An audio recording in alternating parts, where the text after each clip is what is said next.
El tema de hoy es El libro de Éxodo, parte 10.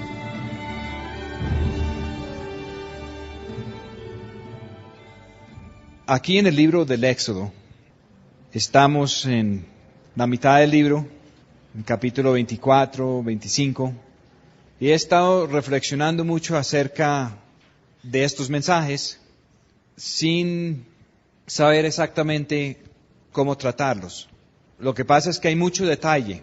Primero mucho detalle de ley, después mucho detalle en cuanto a la construcción del tabernáculo, los muebles del tabernáculo, los vestidos de los sacerdotes, del sumo sacerdote y todas las instrucciones que Dios da referente a eso. Y cada cosa tiene su valor, cada cosa tiene su significado espiritual. Y si tratáramos todo esto podríamos estar mucho tiempo, porque hay versículos que dan casi para un mensaje completo. Entonces he optado, y pienso que es lo que Dios quiere por ahora, en tratar de darles más bien una foto global de lo que el Señor está haciendo aquí y que el Señor los ilumine acerca de los detalles a medida que ustedes estudien. Hay detalles que son importantes en algún momento y si queremos saber y si es de Dios, Él puede abrir esos secretos. También cabe decir aquí que muchas personas han estudiado el tabernáculo. Tengo varios libros sobre el asunto, he escuchado muchísimos mensajes y es posible ir a extremos. Un extremo es pensar que el Antiguo Testamento no es válido para nosotros hoy en día, pero el otro extremo es entrar en tanto detalle y armar una interpretación tan complejo que salimos de lo que el Señor quiere de nosotros y entramos en una ciencia de coger las cosas que el Señor nos ha revelado y de pensar que las sombras no son sombras, sino que son la realidad y fijar demasiada importancia en ello. Y tengo libros sobre el tabernáculo donde tienen mucha revelación y tienen mucha ciencia y entran en mucho detalle, pero terminan esclavizando más al pueblo de Dios en vez de conducir el pueblo de Dios a la verdadera libertad. Dios quiere que seamos guiados por Él. Él quiere poner su nombre, su naturaleza en nosotros. Y estos símbolos son para eso. Después de los 10 mandamientos, en Éxodo capítulo 20, vienen unos capítulos de ley. Y toda esa ley tiene su buena simbología. Y toda esa ley sigue vigente. Éxodo 23 dice, no admitirás falso rumor. No te concertarás con el impío para ser testigo falso. No seguirás a los muchos para mal hacer. Y así sigue con la ley. Todo eso era válido para ellos y sigue importante para nosotros. Pero después de terminar con la parte legislativa de la ley, el Señor mandó a que Moisés y 70 ancianos y otras 3 personas se subieran para tener un conocimiento más de cerca de Dios. Y dice que vieron a Dios. Pero tuvieron que quedar en determinada parte y solamente Moisés pudo seguir directamente a la presencia de Dios. Y cuando Moisés siguió y Dios comenzó a darle la revelación de cómo hacer el tabernáculo lleva la misma simbología y las mismas 3 etapas. Tiene un atrio de fuera, tiene un lugar santo y tiene un lugar santísimo. En el monte Sinaí pasó lo mismo. El pueblo tuvo que quedar afuera con unas leyes. Unos pocos podían subir hasta cierta parte a tener más conocimiento de la gloria de Dios, pero solo Moisés pudo entrar. Y eso es para decirnos a nosotros que Dios da preceptos que aún las personas que no tienen la naturaleza de Dios pueden recibir y pueden utilizar y les sirve de algún beneficio. Los judíos naturales que no entienden el mensaje de Cristo, que no han experimentado el nuevo nacimiento, quedaron afuera con unos preceptos y hasta el día de hoy, si los observan, les sirve para algo. Miren el pueblo judío a través de la historia. La mayoría de los adelantos científicos que han beneficiado a toda la humanidad han venido por medio de ellos. Muchas de las personas en el mundo de más éxito financiero han sido de origen judío. Y eso también produce mucha envidia y también produce mucha soberbia de parte de los que gozan de bienaventuranza en las cosas de este mundo. Y todo eso ha terminado con mucha persecución de judíos y mucho conflicto. En la iglesia cristiana hay muchas personas que han conocido más y han podido subir otro poquito, así como Moisés y los 70 ancianos. Aarón, Nadab, Abiú y 70 de los ancianos de Israel. Ahí van 73 y Moisés, pero más adelante nombra a Josué también, que era el ministro o el siervo de Moisés. Todo esto para decir que el único que ha podido entrar plenamente a la presencia de Dios es nuestro Señor Jesús. Pero el cuerpo de Cristo tiene una cabeza, que es Jesús, y tiene un cuerpo, que es de muchos miembros. Entonces siempre en los símbolos de la Biblia, en esa etapa final, el Señor pone dos. Está Moisés, pero también está Josué. En otras fotos más adelante, de entrar en la tierra prometida, está Josué y está Caleb. Otra es el mismo símbolo de dos. En el Apocalipsis hay dos testigos que son muy importantes en el capítulo 10 y capítulo 11 del Apocalipsis. Cuando el Señor comienza la revelación a Moisés, Él comienza hablando que de unas ofrendas que hay que pedir al pueblo de Dios. Habían cosas que eran obligatorias y habían cosas que eran voluntarias. Y lo que tiene que ver con la presencia directa de Dios cuando hicieron el templo en los días del rey David y Salomón, igual que con el tabernáculo en tiempos de Moisés, era con ofrendas voluntarias. Dice aquí, di a los hijos de Israel que tomen para mí ofrenda, de todo varón que la diere de su voluntad, de corazón tomaréis mi ofrenda. Y luego comienza a decir qué es la ofrenda. Y yo no sé si conté bien o si conté mal, pero me parece que son 14 cosas que Dios pide. Y el número 14 después en la Escritura es importante. Pero comienza con oro y termina con piedras preciosas. Y todas estas cosas son para hacer una figura que representa la naturaleza de Dios. Y el Señor desde el comienzo de la Escritura dice que nosotros hemos sido creados en imagen y semejanza de Él. Primero hemos sido creados en imagen y semejanza. Y somos de carne, sangre, de descendencia de Adán y de Eva, tomados del polvo de la tierra. Y una imagen es una copia, pero es una copia que refleja algo de un original, pero normalmente la imagen no es del mismo material, no es de la misma sustancia que el original. Y eso es el problema de nosotros. Nosotros somos creados en imagen y semejanza de Dios, pero no tenemos la naturaleza de Dios. Nosotros tenemos la naturaleza de Adán.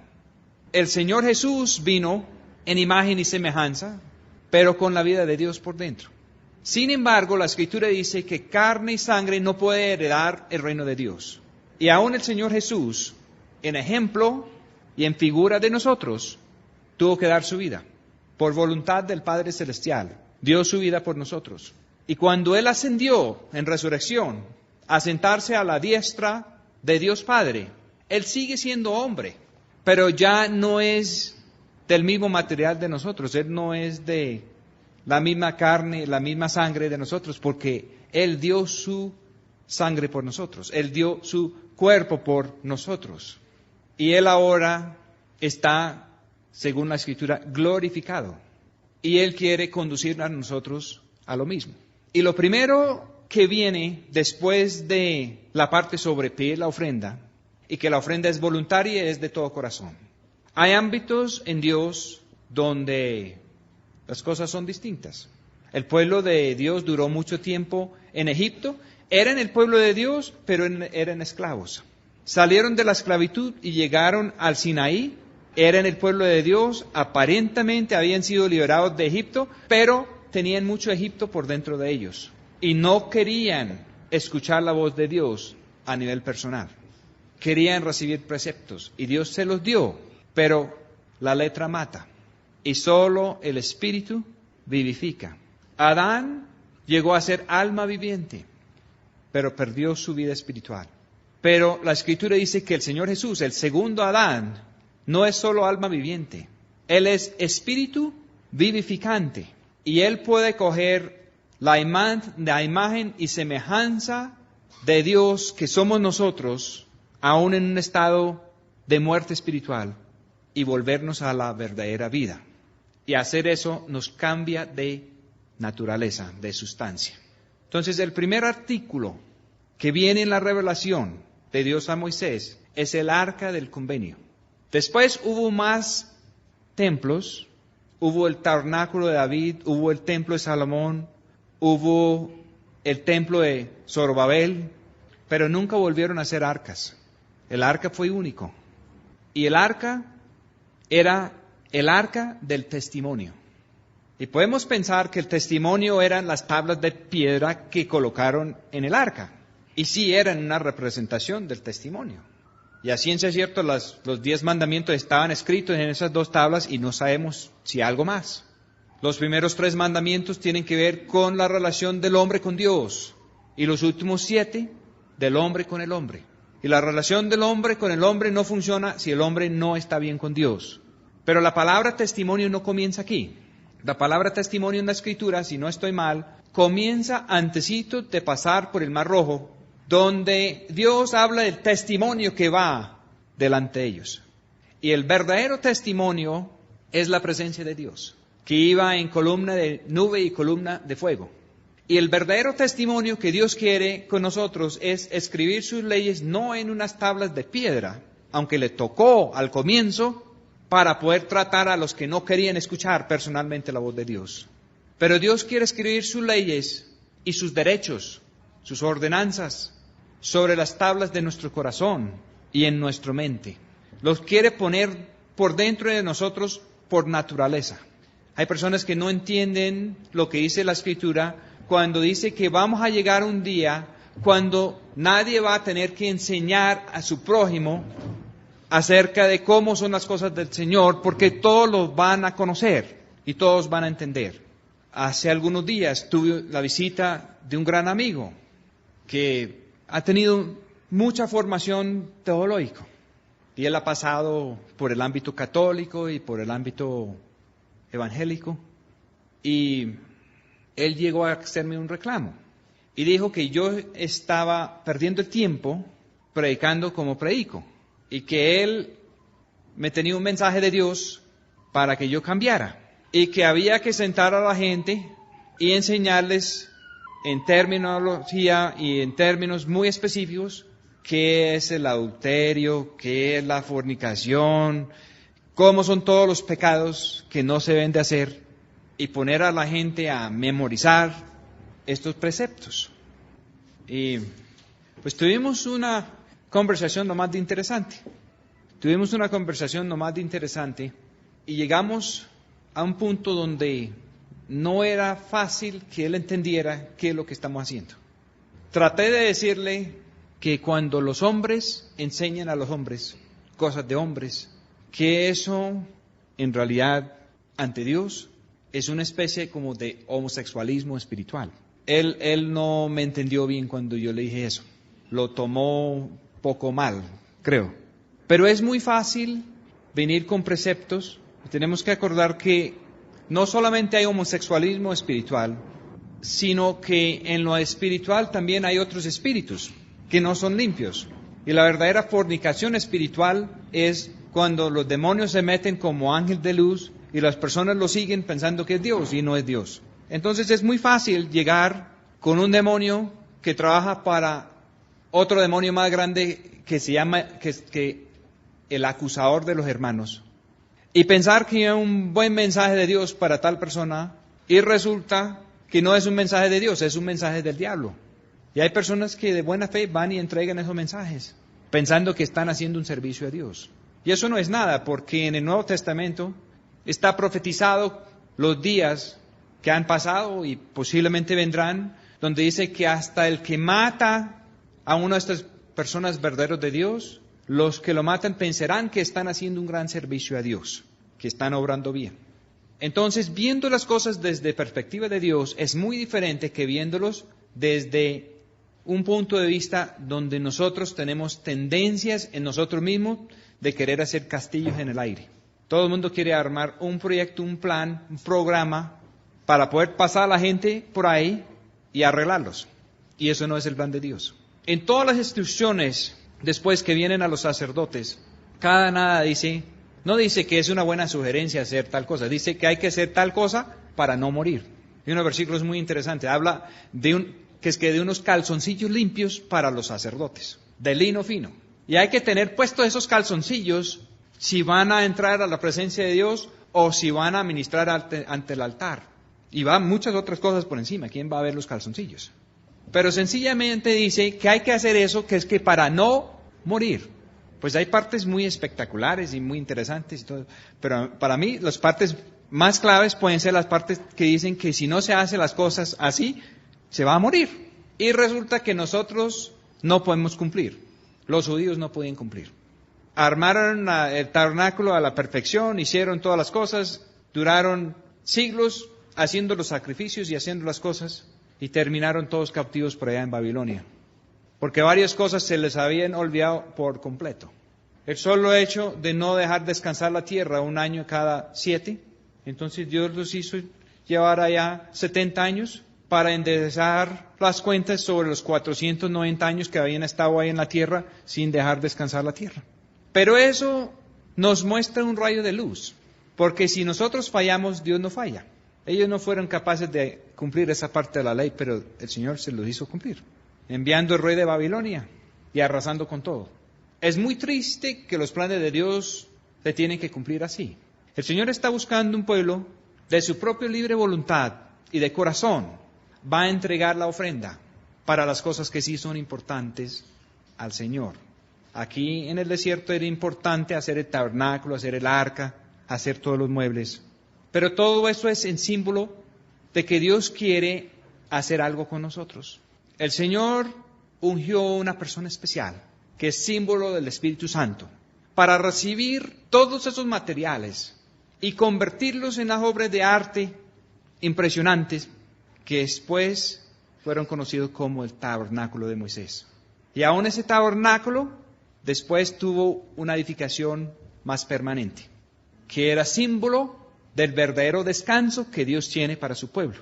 Aquí en Éxodo capítulo 23, a partir del versículo 10, dice, harán también un arca de madera de cedro. Hay traducciones que dicen otra cosa, pero la primera traducción de esto al español dice cedro. Y cedro es una madera que tiene mucha simbología, porque es una madera que no entra fácil en corrupción. Es una madera aromática. Es una madera que no tiene problemas ni con el comején ni con el gorgojo. La madera es símbolo de nosotros muertos al pecado. El Señor no hizo estas cosas de madera viva. La madera está cortada, la madera está talada, la madera está en la dimensión que Dios quiso. Y el Señor quiere tenernos a nosotros muertos al pecado. Y el pecado es todo lo que no está de acuerdo con la voluntad de Dios. Pero había que cubrirlo con oro fino. El Señor quiere a nosotros muertos de pecado por dentro, de una naturaleza que no acepta corrupción ni nada semejante, pero después recubierto por dentro y por fuera con el oro fino que es la naturaleza de Él. Él no mandó a hacer un molde grande y hacer un arca de pura obra de fundición. Lo mandó a hacer de madera de cedro y después recubrirlo con oro fino. Él no quiere unos robots, Él no quiere unos zombies, Él no quiere anular nuestra personalidad. Él nos hace únicos como individuos. Lo que Él quiere matar es el pecado y la culpa, para que Él nos pueda elaborar al gusto de Él. Y hay algo único en cada uno de nosotros, que es de gran valor para Él. Y es verdad que el arca del convenio es símbolo de nuestro Señor Jesús, pero también es símbolo de lo que Él quiere hacer en cada uno de nosotros. Las dimensiones son muy interesantes del arca. Vamos a leerlas aquí para no... Por dentro y por fuera la cubrirás y harás sobre ella una cornisa de oro alrededor Y para ella harás de fundación 4 anillos de oro que pondrás en sus 4 esquinas y unas varas de madera, y meterás las varas por los anillos a los lados del arca para llevar el arca con ellas. Las varas estarán en los anillos del arca, no se quitarán de ella.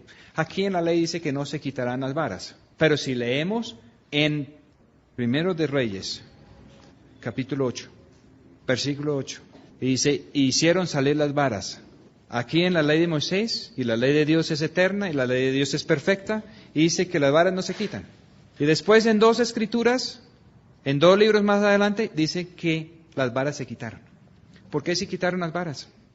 Porque Dios mandó quitar las varas. Porque se hizo el templo de Salomón, es símbolo del descanso que Dios tiene para su pueblo, y no iba a haber más viajes por el desierto, y cuando el arca llegó a su destino final, se quitaron las varas. Pero aquí en la ley dice que las varas no son de quitar.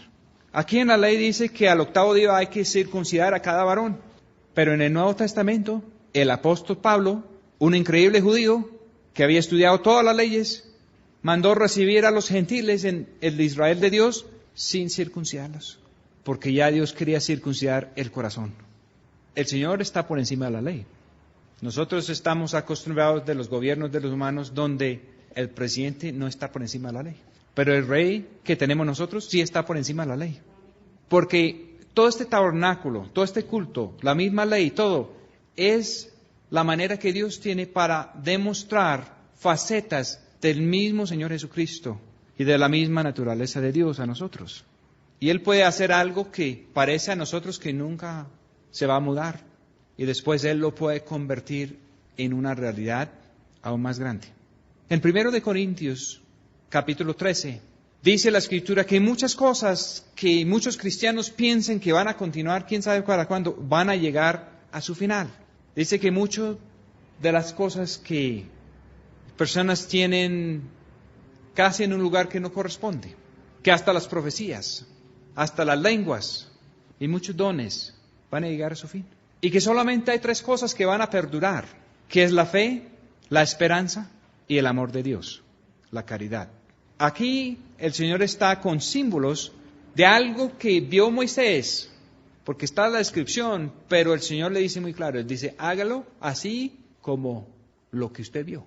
El rey David recibió los planos para un templo aún mayor, y hay un salmo donde dice que él recibió esos planos, que es que contemplando la hermosura del Señor, y así recibió los planos del templo.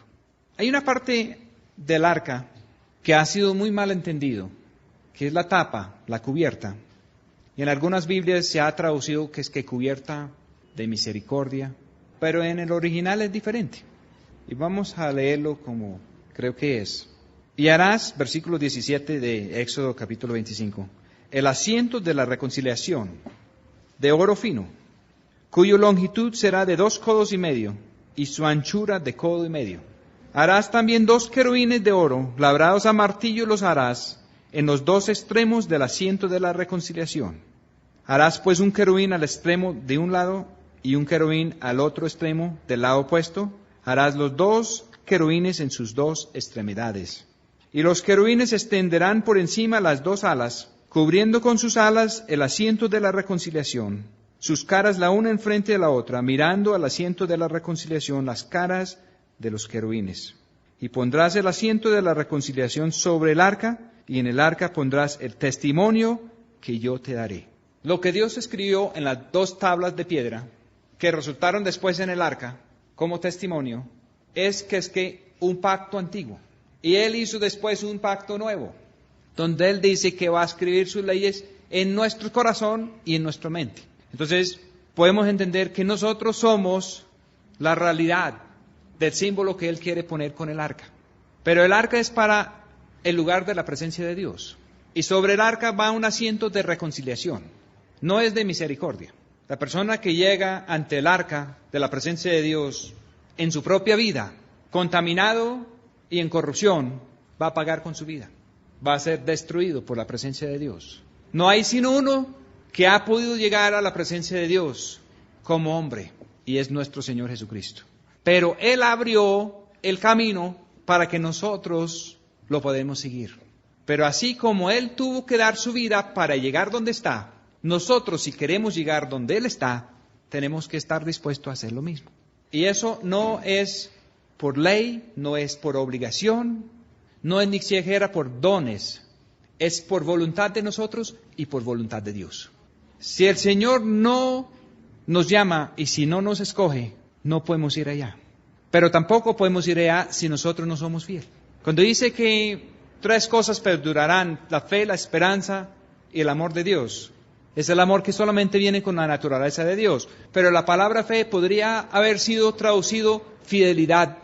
Y solamente cuando hay fidelidad hay esperanza. Y la verdadera esperanza nos conduce al amor de Dios. El arca y la cubierta tienen 2 dimensiones en común. 2 codos y medio por 1 codo y medio. Estas dimensiones son dimensiones humanas, porque es la dimensión del codo así. Y 1 entendemos que es la luz de Él. Pero 2 tiene que ver con nosotros. A través de la Escritura 2 tiene que ver con un cuerpo, con lo que Dios quiere hacer en nosotros. Pero es 2 y medio por 1 y medio. Y medio en la Escritura tiene que ver con decisión. Es decisión de Dios y decisión de nosotros. Pero es más Dios que nosotros, porque el arca es 2 codos y medio por 1 y medio de ancho por 1 y medio de alto. El plan de Dios comienza con Dios. No es que nosotros podemos estar por ahí mirando a ver cómo vamos a conseguir la bendición y cómo vamos a activar las promesas de Dios. Entonces vamos a echar cabeza, vamos a leer aquí donde dice que podemos pedir lo que quisiéramos en el nombre de Él y vamos a maquinar a ver cómo podemos hacer funcionar eso. Hay personas en ese nivel y no quiero que nadie me malentienda. La Escritura dice que la persona de corazón contrito y humillado que llega donde Dios no será rechazado. Y la Escritura dice que la persona que busca de todo corazón a Dios va a ser respondido. Pero el tabernáculo es una foto de cómo es Dios. Y hay un atrio de afuera, donde cualquiera puede llegar con su ofrenda, entre ciertas normas. Hay un lugar santo, donde solamente los que nacieron en una cierta familia pueden entrar.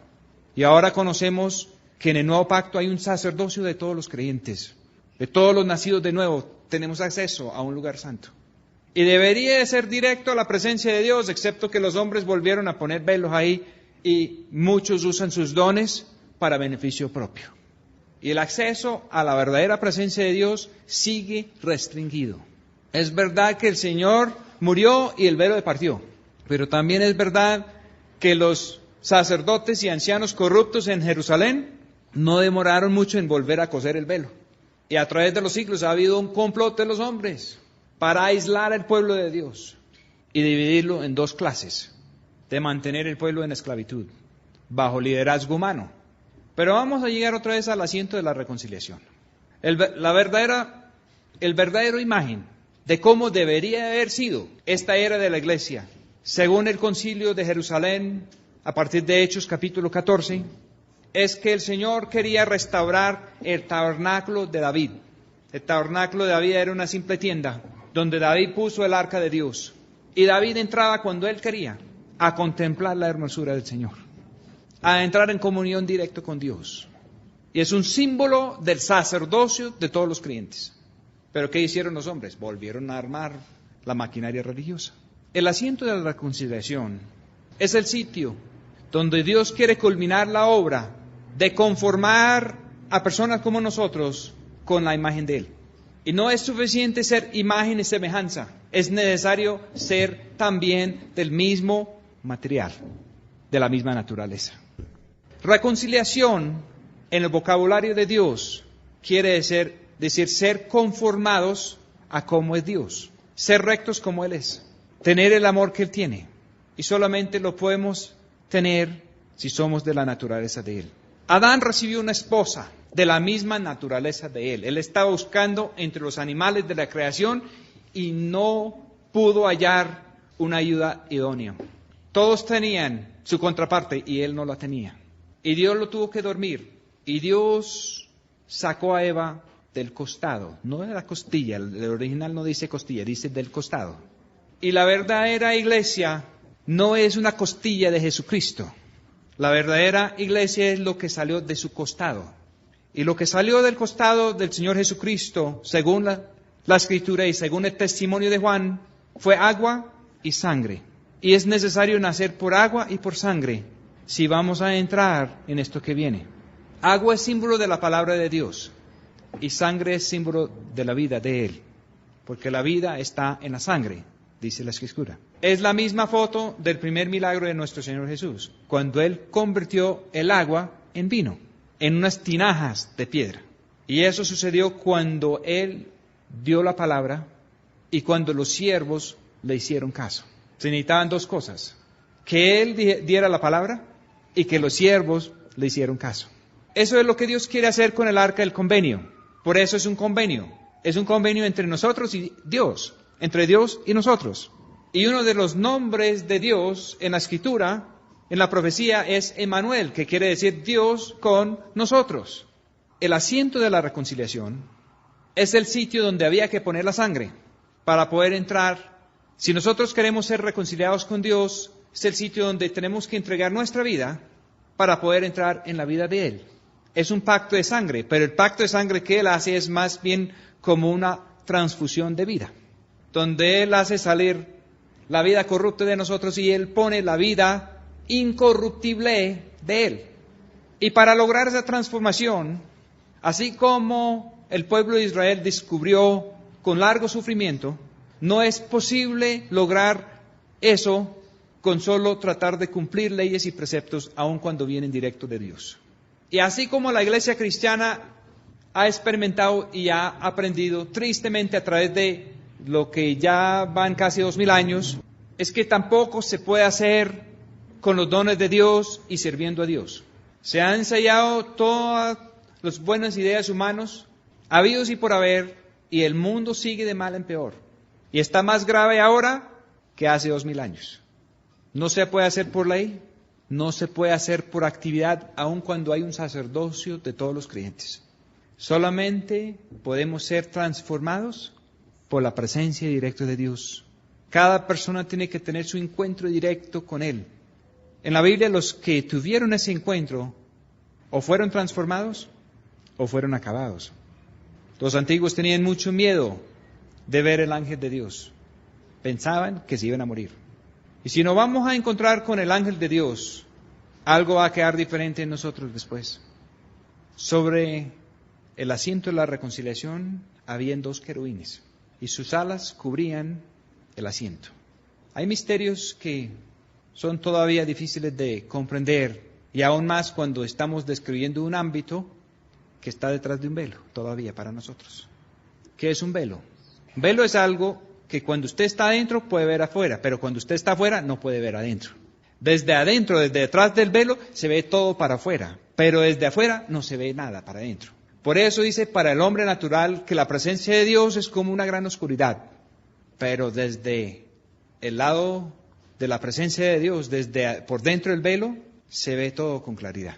Es muy interesante que mandaron a hacer 2 querubines aquí y que las alas cubrían en el tabernáculo de Moisés. Y más adelante, cuando llegamos a Primero de Reyes y a Segundo de Crónicas, mandaron a hacer 2 querubines más, grandísimos, porque ya el nuevo lugar santísimo en el templo de Salomón era de 20 codos por 20 codos por 20 codos.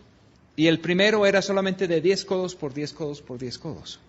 Y entre más que vamos con Dios, más se abren las cosas. En el templo de Ezequiel hay 3 niveles. Y entre más para adentro y más para arriba, más amplitud. Es algo que no podemos comprender. Pero la verdadera casa de Dios es más grande por dentro que por fuera. Y cuando llegamos a las revelaciones de la presencia de Dios, hay 4 querubines asociados con la presencia de Dios. Los primeros 2 están aquí en el arca, sobre la cubierta.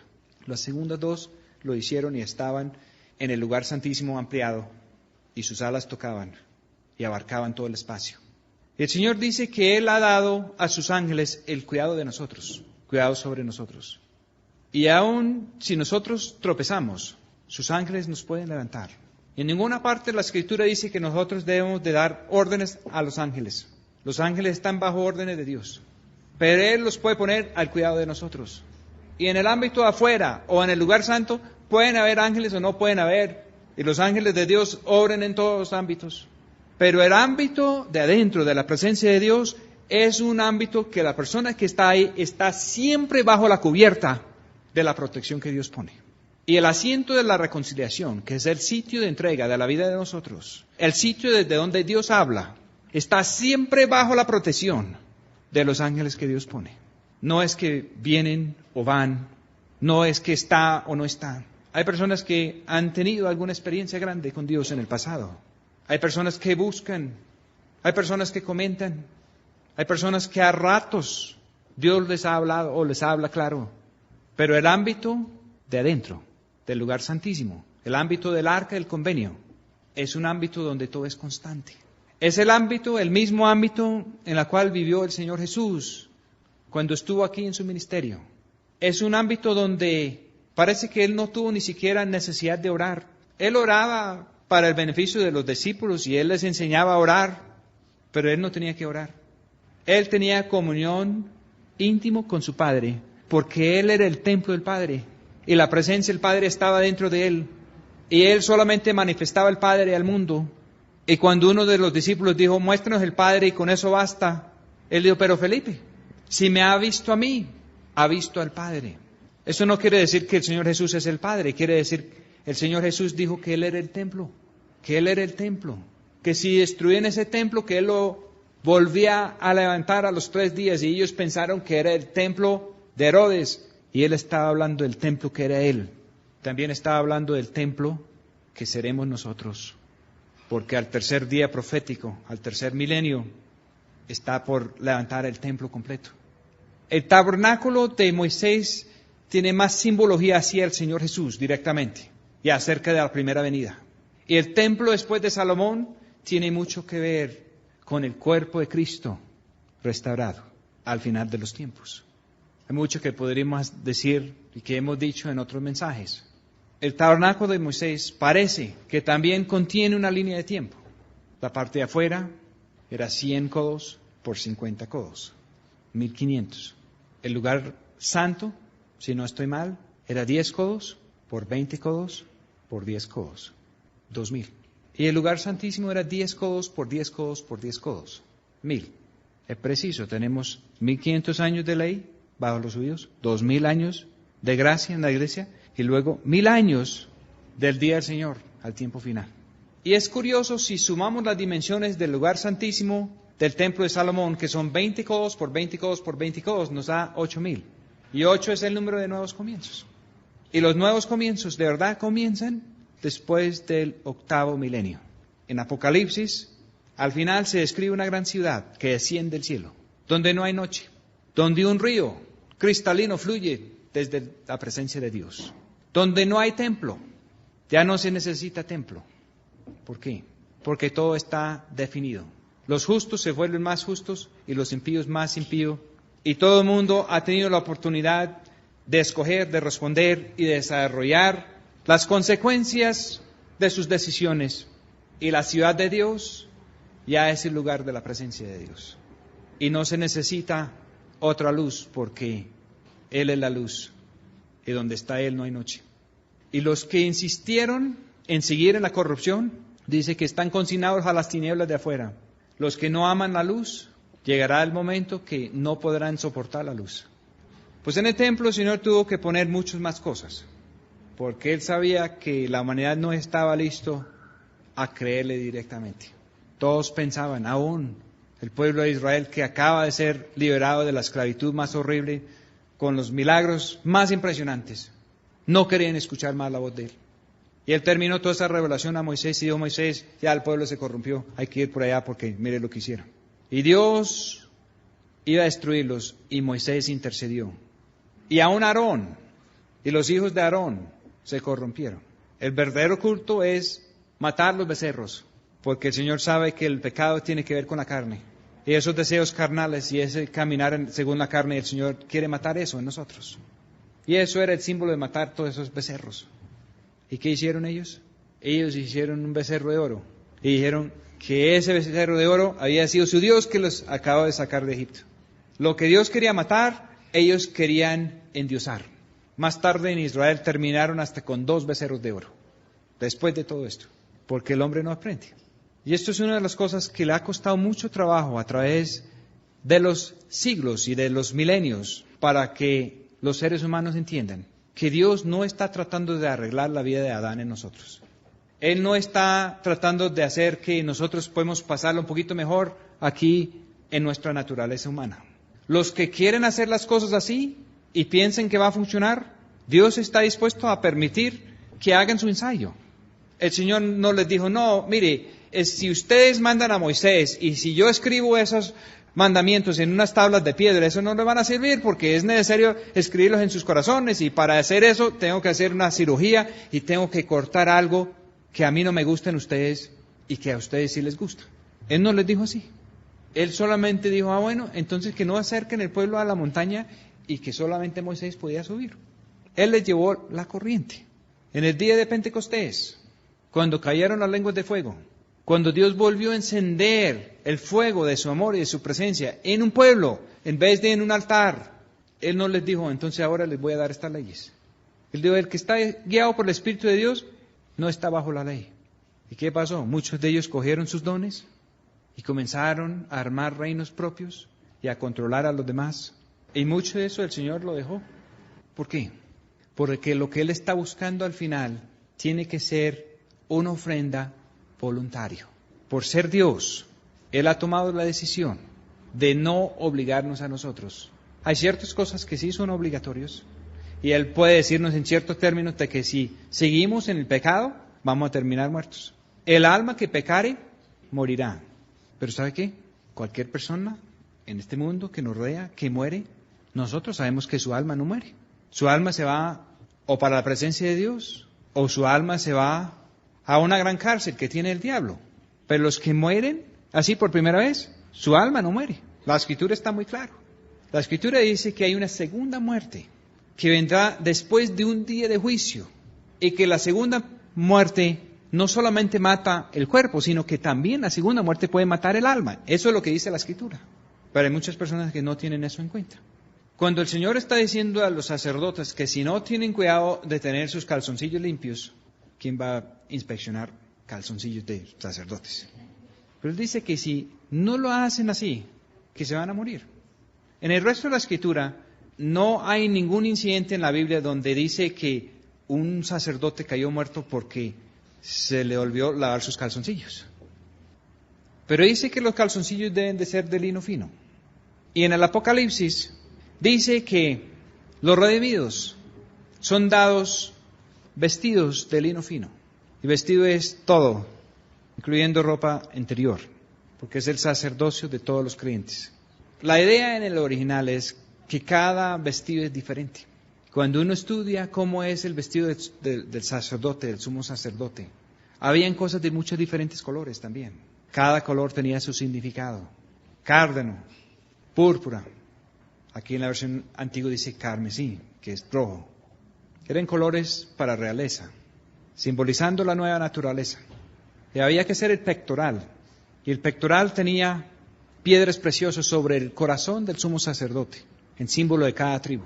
Porque era un pectoral de juicio, para decidir cosas de vida y de muerte. Pero el símbolo era que el sacerdote los tenía en su corazón. Y el verdadero sumo sacerdote es nuestro Señor Jesús. Pero Dios quiere que nosotros seamos miembros del cuerpo de Cristo.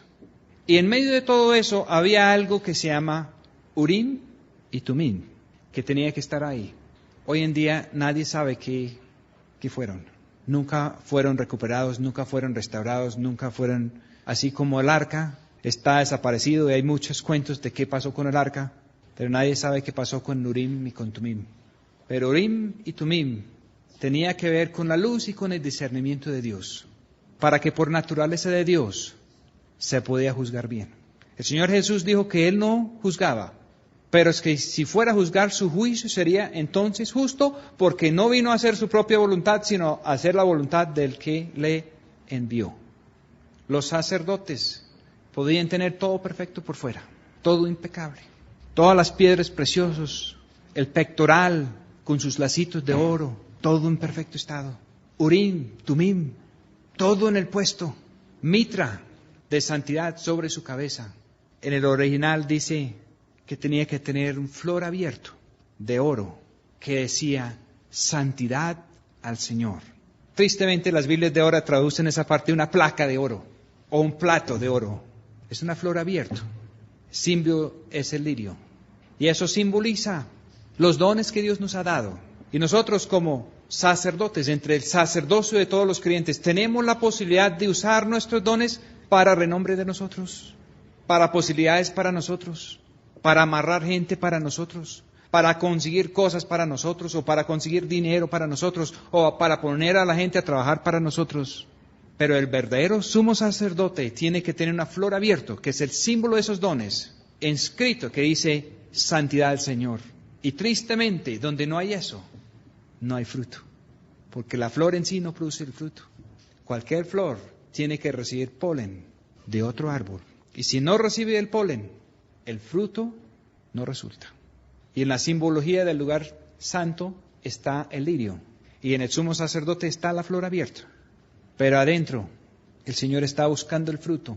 Y el fruto, en simbología, es la granada, que es el fruto de la palma, y la palma simboliza justicia. Y para ser aceptos adentro, y para ser transformados por la presencia del Señor, es necesario tener el fruto de justicia. Y yo creo que eso tiene algo que ver con los calzoncillos de lino fino. Voy a tratar de explicarlo.